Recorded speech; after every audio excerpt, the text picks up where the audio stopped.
Aujourd'hui, Valérie Pécresse avait une occasion de revenir sur la suppression de l'aide régionale attribuée au MDPH. Vous savez, ce sont ces maisons qui s'occupent notamment des personnes en situation de handicap. Eh bien, comme à son habitude, elle s'est entêtée et elle a poursuivi dans le fait qu'elle refuserait toujours de verser cette subvention. La décision a été envisagée dès l'annonce de la restriction des financements de l'État à l'automne 2024. Malgré l'indignité et l'écœurement que ça soulève parmi les franciliennes et les franciliens. Vous faites les poches des familles qui en ont le plus besoin et c'est ça qui est insoutenable. C'est ça. Parce que quand vous avez des enfants qui sont en situation, oui, vous parlez des AESH, on est tous confrontés à cette situation-là. Dans mon lycée, il y a 5 AESH pour 96 élèves qui ont un dossier. C'est ça qu'on vit au quotidien. Et que quand on voit qu'on est en train de faire les poches précisément à ces familles qui en ont le plus besoin, oui, ça révolte. Et donc vos mesures d'économie, elles sont insoutenables, elles sont insupportables.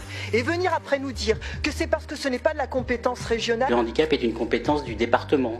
Alors que vous êtes les premiers à aller financer des choses qui ne relèvent pas de votre compétence. Oui, je pense à Stanislas, oui, je pense aux alarmes, oui, je pense aux drones. Eh bien, c'est ça qui est insupportable. Et ça montre une chose, ça montre votre hypocrisie sur cette question-là. Il faut comprendre, en réalité, ça devait être une grande cause régionale. Et à chaque fois qu'on a proposé, notamment aujourd'hui encore, des audioplages, vous savez, les audioplages, ce sont ces plages inclusives qui permettent aux personnes en situation de handicap eh bien, de pouvoir avoir accès aux bases de loisirs et de pouvoir eh bien, nager tout simplement en autonomie. Oui, c'est un amendement qui vise à proposer une étude pour la mise en place des audioplages dans les îles de loisirs. Même là, alors qu'on proposait juste une étude, là encore, c'est un non. Qui est pour l'amendement 19, qui est contre, qui s'abstient, qui ne prend pas part au vote, il est rejeté. Comprenez bien que la droite, qui prétend à chaque fois vouloir faire des économies pour pouvoir redonner à l'éducation, à la santé, en réalité, elle n'en fait absolument rien. Elle ne sert que ses propres intérêts et certainement pas l'intérêt général.